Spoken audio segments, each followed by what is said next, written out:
Hello everybody, thank you for joining us. Today we're going to do a fighting pose, and this is another extreme fighting pose which is routinely utilized in different media.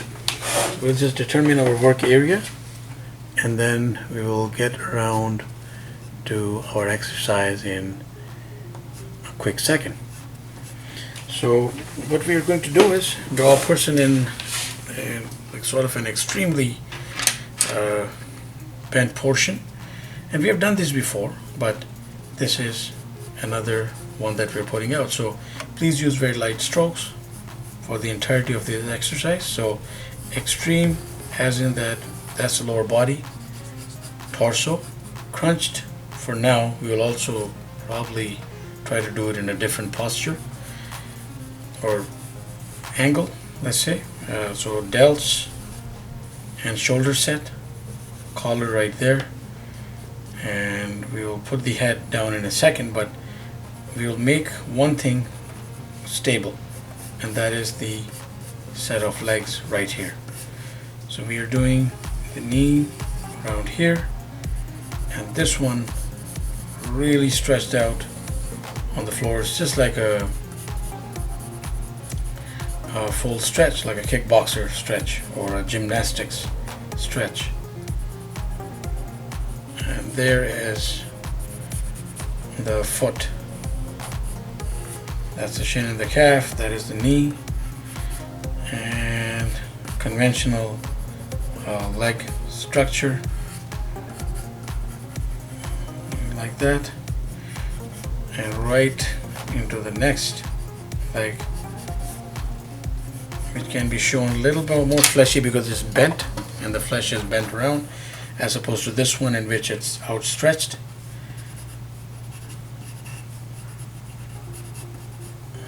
So groin area facing like that way, and the other leg crunched right beneath, the lower leg crunched right beneath this, but the foot perhaps showing like that if you want. So extreme foreshortening,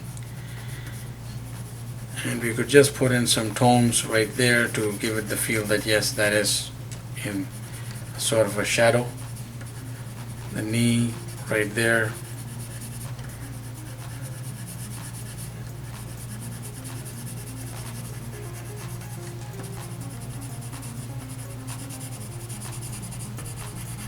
so all through just some casual cross hatch to give it some semblance.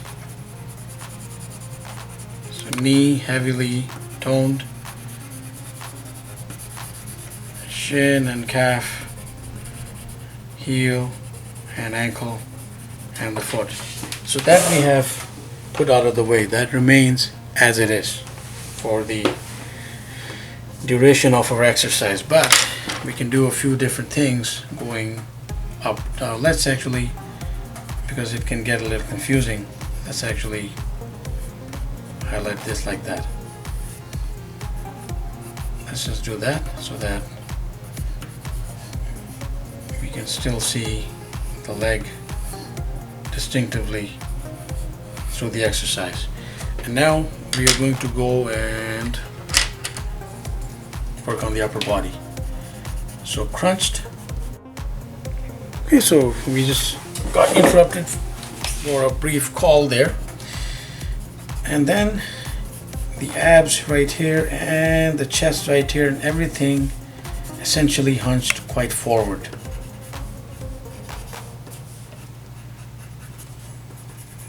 And there's the delts, and now we go into one of so many things that we can actually do with this pose. So we can have the arms right outstretched like that,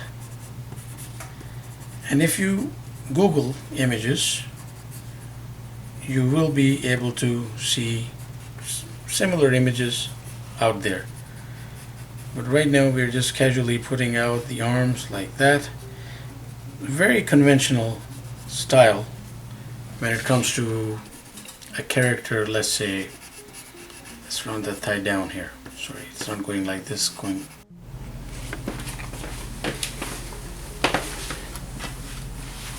So this is one conventional head placement, and we have to make sure that the head is placed like that. It's looking down like that, like this way, because so that would be the 2D aspect. The ear would be here, and it is hunched deep into the chest, or it covers the collar bone structure. That is very important. But then we could also do something different with this. But the same, we do not need to place the legs in a different manner. They can remain right where they are. So the only reason why we are not calling this a split is because it isn't. Split would mean that both legs are extended in the same posture. But right here, this leg is essentially crunched below the thigh, because that is the stance that is adopted here in this particular kind of pose. But then we also have the option of streamlining the body and placing it in a different angle. So the angle is going like that this time, and it's so if we draw a line to make a framework, it would go like that, sort of. So ab structure here, and then the chest would move right here. And now the scrunch is going backward. So we'll do something here along the latissimus area to make sure that we have that curvature showing. So delts pretty much in place right where they were, almost, except for if you want to place the arm any differently. But then in this case now, the head would definitely be placed a little differently. We cannot have it hunched. We could have it hunched lower, but it would not look good in that same placement. It will be too close to the chest, so we have to move it up, and we can do that. And it could be looking this way, or like right toward the camera. Either would work. And the arms would be placed similarly but slightly lower and come around here.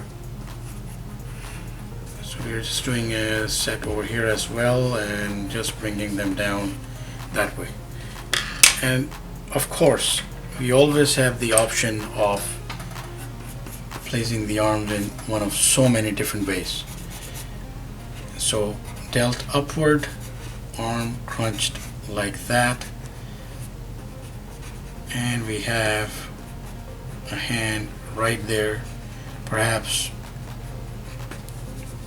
holding something, or it could just be by itself. It still works. And we could have this arm placed completely differently and come inward like this. So either posture, either angle and stance is going to work without moving the leg structure and the lower body. So those are some of the different options in this like near split position, and it's perfect framework for a lot of poses and a lot of head placements. So please do try it out. Thank you for watching. Please subscribe, keep in touch, have yourself a wonderful day.